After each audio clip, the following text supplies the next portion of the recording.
राधे राधे। जल्द से एक सब्सक्राइब बटन पर फिंगर टच और चैनल सब्सक्राइब। एपिसोड 289। अफसोस आप बच्चे पैदा नहीं कर सकते दानिश। अंतरा हैरानी से एकटक बस दानिश को देखने लगी।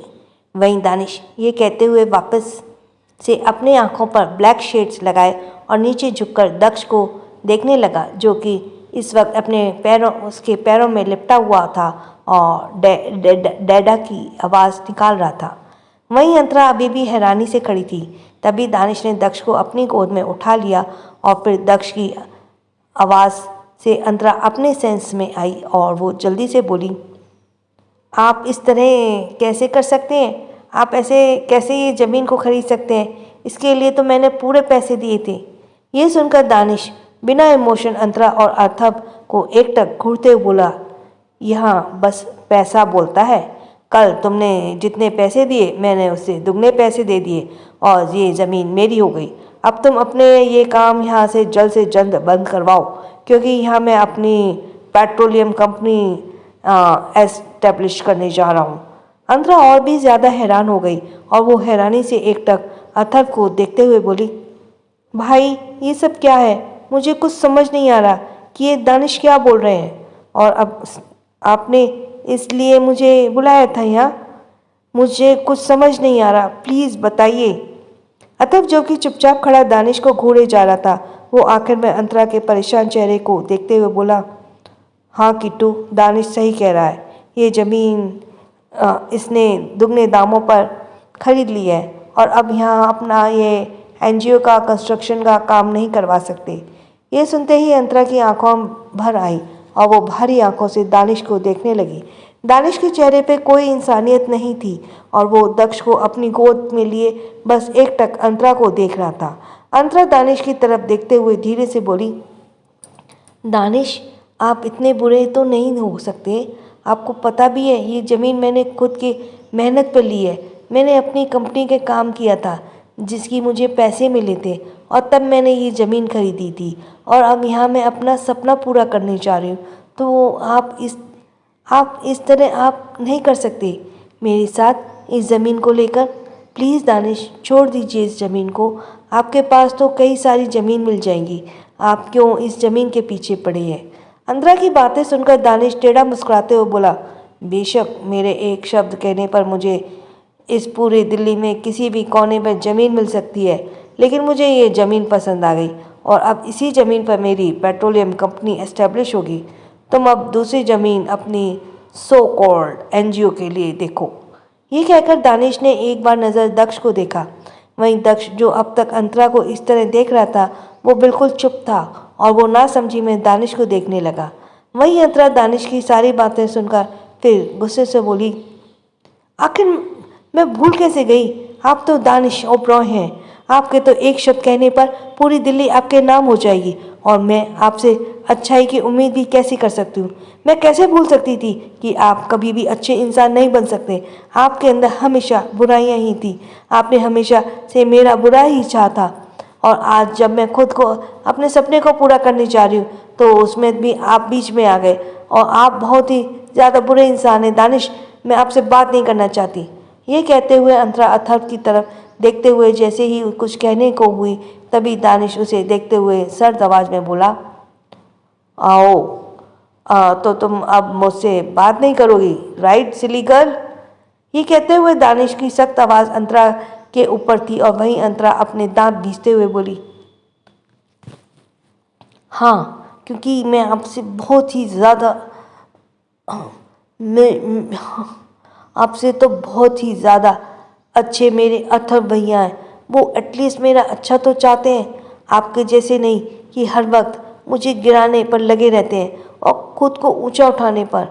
ये सुनते ही दानिश का चेहरा बेहद सर्द हो गया और वो एकटक अंतरा को घूरते हुए बोला, you know what silly girl, तुम्हें जो समझना है तुम समझ सकती हो, लेकिन ये ज़मीन अब मेरी हो गई है, इसलिए जल्द से जल्द यहाँ से अपना ये काम ख़त्म कराओ।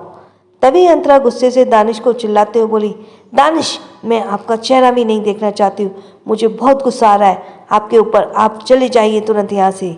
अंतरा के चिल्लाने की आवाज़ से वहाँ खड़े सभी गार्ड्स और वर्कर्स अंतरा को देखने लगे। वहीं दानिश अपनी मुट्ठियाँ आपस में बंद करते हुए बोला, तुम्हारी हिम्मत कैसी हुई मुझ पर चिल्लाने की? तुम्हें पता भी है मैं कौन हूँ और लोगों के सामने मेरी क्या इज्जत है? इस पर अंतरा और भी ज़्यादा चिल्लाते हुए बोली, आपकी इज्जत मेरे सामने तो अब कुछ भी नहीं है। बाकी लोगों के सामने आप चाहे जो भी हो, मुझे आपसे फ़र्क नहीं पड़ता, लेकिन आज आपने जो भी किया ये बहुत ही ज़्यादा गलत किया। इसके लिए मैं आपको कभी माफ़ नहीं करूँगी। दानिश चले जाइए यहाँ से। वहीं दक्ष ये सब देख रहा था और अंतरा और दानिश की लड़ाई को इस तरह देखकर वो तुरंत दानिश के मुंह पर अपने छोटे से हाथों को पकड़ते हुए बोला, डैडा डैडा मम्मा एंग्री। वहीं दानिश दक्ष के चेहरे को घूरते हुए बोला, आई नो दैट वो गुस्से में है और मैं इसीलिए यहाँ पर आया हूँ, so you just keep quiet. ये कहते हुए दानिश वापस से अंतरा की तरफ देखते हुए बिना इमोशन बोला, सिली गर्ल, तुम्हें बहुत भारी पड़ सकता है इस तरह से मेरे साथ बिहेव करने पर। जिस पर अंतरा वापस से गुस्से में बोली, और आपके ऊपर मेरा गुस्सा भारी पड़ सकता है दानिश, आप अभी मुझे नहीं जानते। मैं जितनी सीधी बनती हूँ ना, मैं जितनी इमोशनल और सेंसिटिव, मैं उससे ज़्यादा मैं बुरी बन सकती हूँ। इसलिए प्लीज़ अभी आप यहाँ से चले जाइए, मुझे नहीं देखना आपको, प्लीज़ चले जाइए। अंतरा चिल्लाई, जिसे दानिश ने कसकर अपनी मुट्ठियाँ बीच ली। उसके चेहरे के भाव पूरे सर्द हो चुके थे।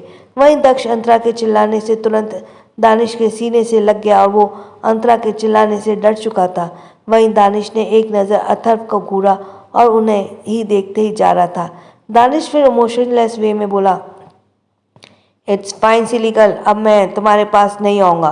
तुम्हें जो मर्जी है तुम वो करो, लेकिन ये जगह अब खाली होने नहीं है, हो जानी चाहिए। ये सुनने के ही वापस से अंतरा की आंखें गुस्से से लाल हो गई और वो चिल्लाते बोली, हाँ ठीक है, अगर मैं ये ज़मीन खरीद सकती हूँ तो मैं दिल्ली में कहीं और भी ज़मीन खरीद सकती हूँ।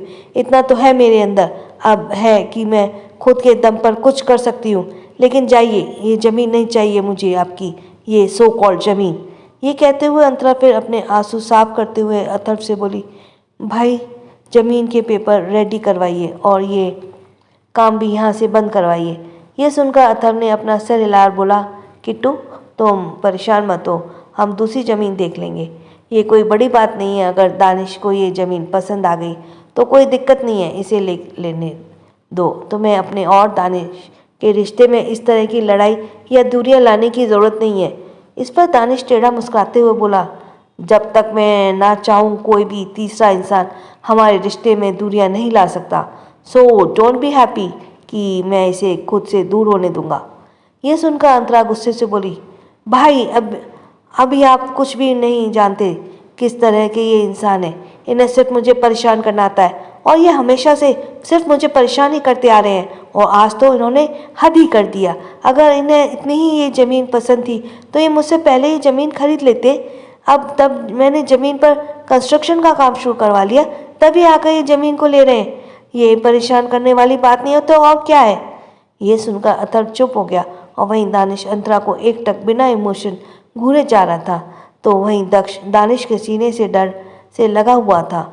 दानिश फिर अपनी सर्द निगाहों में अंतरा पर बोला, सिली गर्ल, तुम्हें हमेशा से लगता है मैं तुम्हारा बुरा चाहता हूँ और दुनिया का सबसे बुरा इंसान हूँ, तो ही हूँ तुम्हारे लिए। लेकिन एक दिन तुम्हें रियलाइज़ होगा कि मैं किस तरह का इंसान हूँ आखिर, और तब तक शायद बहुत देर हो चुकी होगी। ये सुनकर दानिश ने एक गहरी नज़र अथर्व को देखा और फिर दक्ष को लेकर वहाँ से जाने लगा। इधर अंतरा दानिश की बातें सुन रही थी और वो उखड़ते हुए गुस्से से बोली, मेरे दक्ष को कहाँ लेकर जा रहे हैं आप? इसे मुझे दीजिए मेरे पास। वहीं दक्ष ने अंतरा को पीछे से जाते हुए देखा। अंतरा अभी भी गुस्से में लग रही थी, जिसे देखकर दक्ष वापस से दानिश के सीने में लग गया। अंतरा ये देखकर और फिर भी चिढ़ गई और गुस्से से दानिश को घूरने लगी। वहीं दानिश दक्ष को अपने साथ ले जाते हो बिना भाव के बोला, तुम्हारे पास तुम्हारा भाई है, तुम्हें इसकी कोई ज़रूरत नहीं होनी चाहिए। ये सुनकर दानिश दक्ष को अपने साथ वहाँ से लेकर जाने लगा। वहीं अंतरा ये देखकर गुस्से में चिल्लाई, दानिश आप इस तरह नहीं कर सकते, दक्ष को मुझे वापस दीजिए। आप इस तरह मुझे दक्ष से दूर करके परेशान नहीं कर सकते।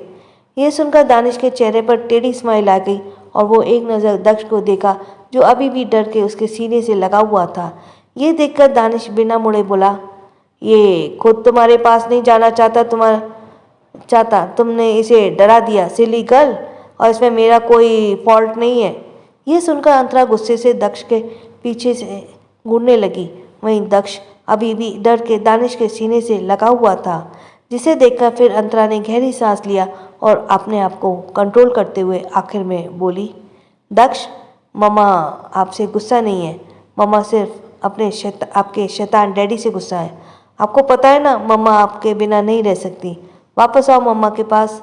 वहीं दक्ष ने जब अंतरा की सूथिंग वॉइस सुनी तब वह धीरे से दानिश के सीने से अलग हुआ और दानिश को देखते हुए बोला, मम्मा मम्मा। ये सुनकर दानिश अपनी आंखें छोटी करते हुए बोला, जस्ट शट अप सिली बॉय, अब तुम मेरे साथ चल रहे हो। एक दिन तुम अपनी मम्मा से दूर रहोगे तो तुम्हें कुछ नहीं हो जाएगा, गॉट इट।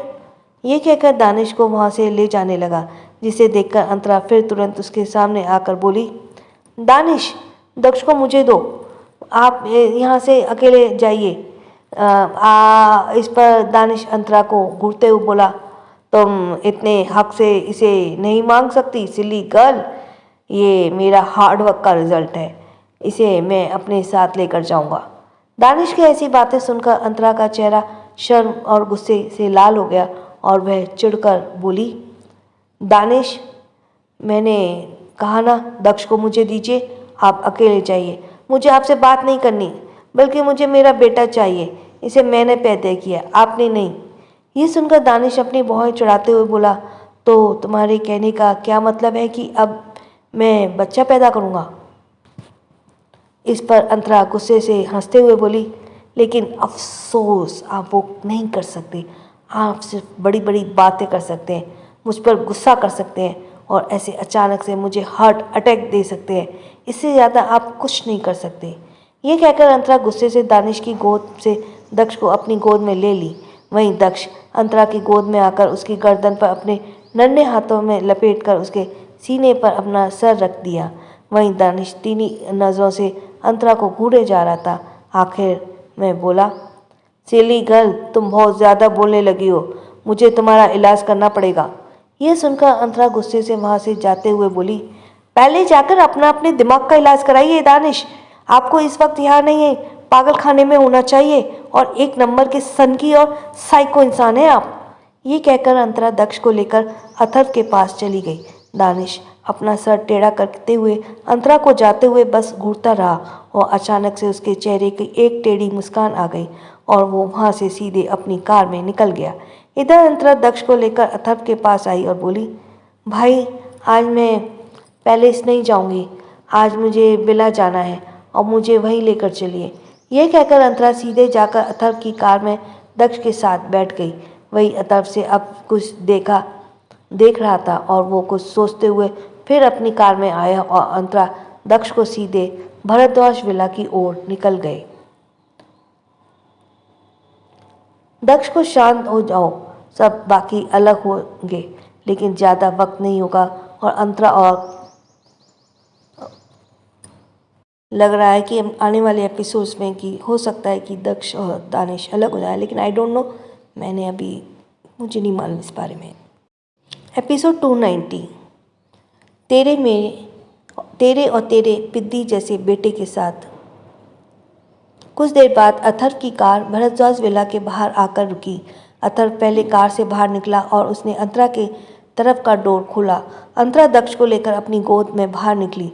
दक्ष इस वक्त उसकी गोद में सो चुका था, जिसे देखकर अथर्व ने फिर अंतरा को गोद में दक्ष को लेते हुए कहा, लाओ इसे मुझे दे दो और तुम अंदर चलो। ये कहकर उसने दक्ष को अपनी गोद में ले लिया।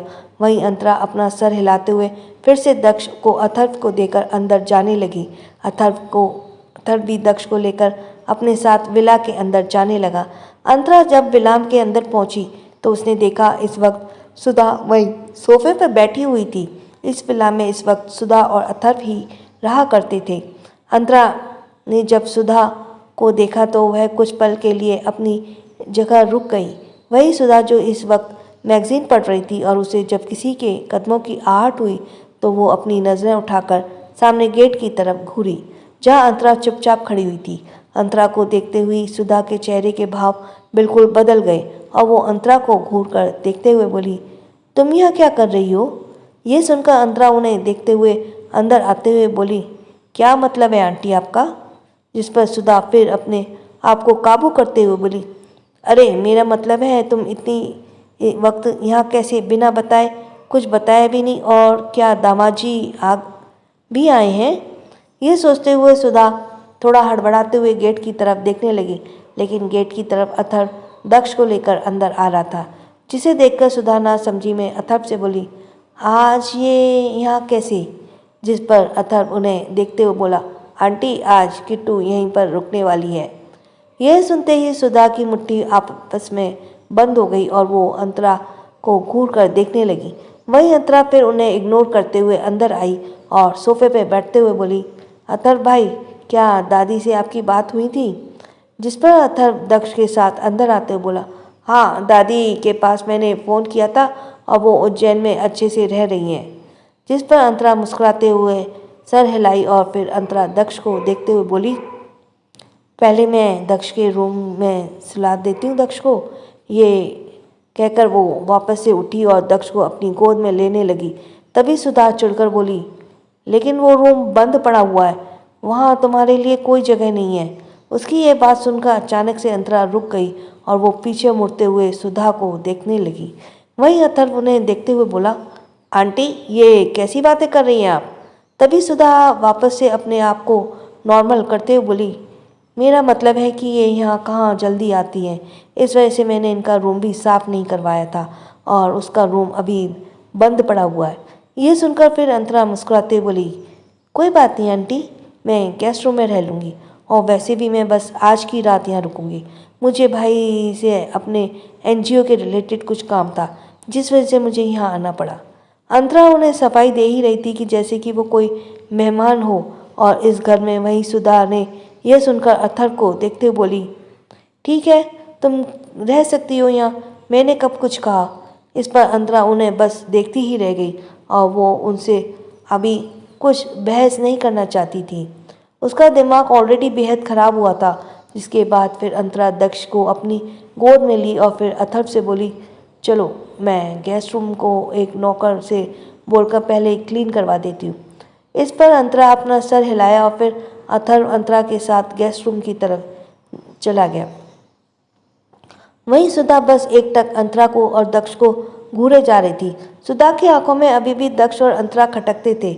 वहीं उसके जाने के बाद सुधा गुस्से से बोली, ये लड़की मुंह उठाकर यहाँ चली आती है, मुझे इसका कुछ ना कुछ तो करना ही पड़ेगा, क्योंकि अगर ये हमेशा के लिए यहाँ आ गई तो मेरा इस घर से पूरा हक ही खत्म हो जाएगा। ये कहते हुए सुधा कुछ सोचने लगती है। वहीं दूसरी तरफ अथर्व ने एक नौकर से कहकर गेस्ट रूम को क्लीन करवाया। इसके बाद फिर अंतरा दक्ष के बेड पर ठीक से सुलाई और उसको ब्लैंकेट से कवर कर दी। अथर्व अभी भी वहीं खड़ा था। तभी अथर्व पीछे से देखते हुए बोला, किट्टू तुमने फिर क्या सोचा है एनजीओ के बारे में? जिस पर अंतरा फिर से दक्ष के बालों को धीरे से सहलाते हुए बोली, भाई मैंने सोच लिया है कि ये ज़मीन मैं दानिश को दे दूँगी। अगर वो इस ज़मीन को चाहते हैं तो मुझे इससे कोई प्रॉब्लम नहीं है। मैं दूसरी ज़मीन को खरीद लूँगी और इस पर अपना एनजीओ का काम शुरू करूँगी। हाँ, इसमें थोड़ा वक्त लग सकता है, लेकिन कोई बात नहीं, मैं कर लूँगी। ये सुनकर अथर्व फिर बोला, अच्छा सोचा है तुमने, और जब तुम फ्रेश होकर नीचे आओ मैं डिनर लगवाता हूँ। ये कहकर अथर्व वहाँ से नीचे चला गया। इधर अंतरा कुछ पल के लिए वहीं बेड पर दक्ष के पास बैठ गई। उसके दिमाग में दानिश की सारी बातें चल रही थी और वो मन ही मन बोली, दानिश आप ऐसा क्यों करते हैं हर बार? मुझे आपका कुछ समझ नहीं आता। आखिर आप चाहते क्या हैं मुझे कुछ भी समझ नहीं आ रहा कि मैं कैसे आपको समझाऊं। ये बोलते हुए अंतरा ने गहरी सांस भरी और फिर वो दक्ष को एकटक देखते हुए रूम से बाहर निकल गई। इधर दक्ष गहरी नींद में सो रहा था। वहीं अंतरा जब रूम में बाहर नीचे आई, वहीं सुधा बैठी अभी भी मैगजीन पढ़ रही थी। अथर्व इस वक्त अपने रूम में था। इधर अंतरा आसपास देखते हुए खुद से बोली, मुझे बहुत प्यास लगी है। ये कहते हुए वो किचन में जाने लगी। तभी सुधा की नज़र उसके ऊपर गई और वो अंतरा को किचन में जाते हुए देखकर मन ही मन गुस्से में बोली, ये लड़की इस तरह से अपने मन से इस घर में घूम रही है जैसे कि ये कोई यहाँ की मालकिन हो। ये बोलते सुधा अचानक से रुक गई और फिर वो वापस गुस्से में बोली, हाँ मालकिन तो है ये इस घर की, नौकर तो हम हैं या। तभी वो थोड़ी तेज आवाज़ में अंतरा से बोली, ए लड़की कहाँ जा रही है तू। उसकी बात सुनकर अंतरा रुक गई और बोली, आंटी मैं पानी पीने लेने जा रही थी। जिस पर सुधा उसे घूरते हुए बोली, तुम्हें ज़्यादा यहाँ पर आना हक जताने की ज़रूरत नहीं है। एक दिन के लिए आई हो तो सिर्फ मेहमान बनकर ही रहो, समझी तुम। अंतरा को उनका बिहेव अच्छे से पता था, जिस वजह से वो अपना सर हिलाते हुए बोली, तो आंटी मैंने कब कहा कि मैं यहाँ हमेशा के लिए आई हूँ, जबकि मैंने तो पहले ही कह दिया था कि मैं यहाँ बस एक दिन के लिए आई हूँ। आप खामखा ही परेशान हो रही हैं मुझे लेकर और इस उम्र में अपनी बीपी को हाई कर रही हैं। अंतरा की ऐसी बातें सुनकर सुधा का चेहरा गुस्से से लाल हो गया और वो गुस्से से बोली, तुम्हारी हिम्मत कैसे हुई मुझसे ऐसी बातें करने की। इस पर अंतरा धीरे से बोली, लेकिन मैंने ऐसे क्या कहा है जिसे आप। सुधा गुस्से में बोली, मुझे जवाब लड़ाना बंद कर वरना तेरी ये जो चोंच जैसी जुबान है ना, इसे काटने में मुझे वक्त नहीं लगेगा। इस पर अंतरा गुस्से से अपनी मुठ्ठियाँ कस ली और बोली, आंटी आप मुझसे बड़ी हैं इसलिए मैं आपसे इज्जत कर रही हूँ, बाकी ऐसा नहीं है कि मैं आपसे डरती हूँ। इसलिए अगर आपको इज्जत मुझसे चाहिए तो आप भी मेरी इज्जत करिए। ये सुनकर सुधा अपनी मैगजीन को वहीं टेबल पर पटकते हुए बोली, नहीं करूँगी तेरी इज्जत। क्या कर लेगी तू, अपने पति को बुलाएगी? हाँ, जैसे अगली बार तूने किया। ये बोलते हुए सुधा ने वो पल याद आने लगे जब दानिश ने 50 थप्पड़ सुधा को अपने हाथों से ही मरवाया था, जिसे सोचकर ही सुधा का चेहरा गुस्से से भर गया और वहीं अंतरा उन्हें देखते हुए गहरी सांस लेकर बोली, हर बार मुझे दानिश को बुलाने की ज़रूरत नहीं पड़ेगी आंटी। अब मैं भी उसी काबिल हूँ कि मैं आपकी गलत बातों पर आपको मुंह तोड़ जवाब दे सकती हूँ। ये सुनकर सुधा गुस्से से बौखलाए हुए बोली, तू अपने उस पति के दम पर उछल रही है ना, लेकिन बहुत जल्द तू जमीन पर गिरेगी और ये जो जुबान चलाने की तेरी आदत है ना, उसको मैं भी तू सुधार ले, वरना तू सोच नहीं सकती मैं क्या कर सकती हूँ तेरे और तेरे ही। ये बोलते हुए सुधा कुछ पल के लिए चुप हो गई और फिर जहरीले मुस्कुराहट के साथ बोली, तेरे और तेरे उस पिद्दी जैसे बच्चे के साथ। बच्चे शब्द सुनते ही अंतरा का चेहरा गुस्से से भर आया और अपने आप को कंट्रोल करते हुए बोली, आंटी आप काफ़ी आगे बढ़ रही हैं। आपको नहीं पता, अगर बात मेरे दक्ष पर आएगी तो मैं बहुत बुरी हो सकती हूँ आपके लिए। यह सुनकर सुधा अपने हाथ बांधते हुए मुस्कुरा कर बोली, तू तो बचपन से ही बुरी थी मेरे लिए। तूने क्या ही अच्छा किया है, तेरी वजह से ही तेरे माँ बाप मरे।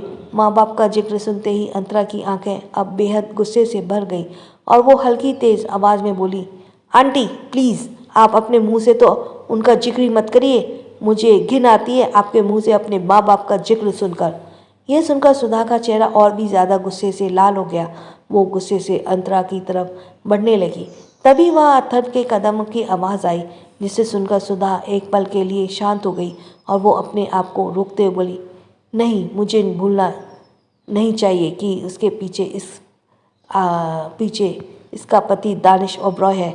अगर मैंने इसको कुछ भी बताया तो वो मुझे इस बार जिंदा नहीं छोड़ेगा। इस बार ये कहते हुए सुधा फिर अपने कदम पीछे कर लेती है और अंतरा अभी भी उन्हें गुस्से से देख रही थी। उसकी आंखें नम हो चुकी थी अपने माँ बाप का जिक्र सुनकर। तभी वह अथर्व आया, जिसे देखकर फिर अंतरा ने अपने आप को नॉर्मल किया और अथर्व फिर से बोला, किट्टू चलो हम लोग डिनर करते हैं। अब तक रात हो चुकी थी। अंतरा ने फिर गहरी सांस लिया और बोली, जी भाई। ये कहकर वो डाइनिंग एरिया में चली गई। वहीं सुधा भी गुस्से से अपने कमरे में चली गई। इधर अथर्व और अंतरा ने डिनर किया, जिसके बाद अंतरा ने दक्ष के लिए दूध का बॉटल तैयार किया, क्योंकि दक्ष रात में जाग जाया करता था और उसे फीडिंग कराना होता था। अंतरा ने दक्ष की बॉटल रेडी की और फिर अथर्व से बोली, गुड नाइट भाई, इसके बारे में कल बात करेंगे। जिस पर अथर्व अपने रूम में जाते बोला, गुड नाइट किट्टू, अपना ख्याल रखना। और अंतरा फिर सीधे अपने कमरे में चली गई। वो दूध की बोतल लेकर अपने ही सोच में गुम होते हुए अपने रूम की तरफ बढ़ रही थी, तभी उसे किसी के फुसफुसाहट की आवाज़ आई, जिसे सुनकर अंतरा के कदम एक पल के लिए रुक गए और वो पीछे मुड़ते हुए उस रूम की तरफ देखने लगी जहाँ से फुसफुसाने की आवाज़ आ रही थी। इतनी रात को इस तरह की आवाज़? ये कहते हुए अंतरा अपनी कदम पीछे लेने लगी और उस रूम की तरफ बढ़ी तो उसने देखा कि वो सुधा का रूम था और इस वक्त वो किसी से कुछ फ़ोन पर बात कर रही थी जिसकी आवाज़ आ रही थी। गेट हल्का खुला था। अंतरा ये देखकर फिर आगे जाने लगी क्योंकि उसे इस तरह चुपकर बातें सुनना बिल्कुल पसंद नहीं था। पर तभी वापस से सुधा की कुछ आवाज़ आई जिसे सुनकर अंतरा ना चाहते हुए रुक गई और वो मन ही मन बोली, एनजीओ से रिलेटेड कौन सी बातें कर रही हैं आंटी? ये कहते हुए अंतरा वापस से धीमी कदमों से गेट की तरफ आई और उसने हल्का सा गेट के अंदर रूम में झांका तो इस वक्त सुधा फ़ोन पर किसी से शैतानी मुस्कान के साथ बातें कर रही थी। सुधा इस वक्त कॉल पर बोली, उसने अपने एनजीओ का काम शुरू करवा दिया है और एक बार उसका एनजीओ बन जाएगा इसके बाद मैं उसे भरद्वाज कंपनी से धक्के मारकर बाहर निकालूंगी। बहुत उड़ रही है ना वो इसी के दम पर, और अब उसे मैं बहुत बुरी तरीके से उस कंपनी से धक्के मारकर निकालूंगी। यह सुनकर अंतरा एक पल के लिए अपनी जगह बिल्कुल थम सी गई और वो हैरानी से सुधा को देखने लगी।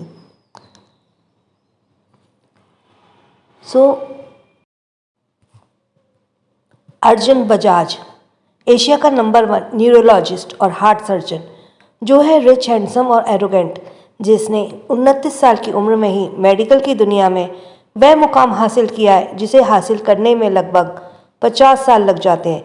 लेकिन अर्जुन को है एक अजीब बीमारी जिसका इलाज पाने में वह है मेडिकल की दुनिया में, लेकिन आज तक उसे अपना इलाज नहीं मिला।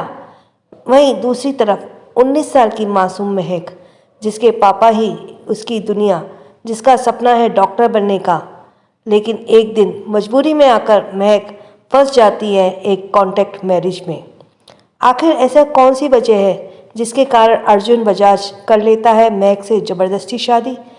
आखिर कौन सी बीमारी है अर्जुन का जिसका इलाज है सिर्फ महक? जानने के लिए सुनिए लव कॉन्ट्रैक्ट विद यू। आपको बताना है कि आगे कैसी रहेगी ये स्टोरी।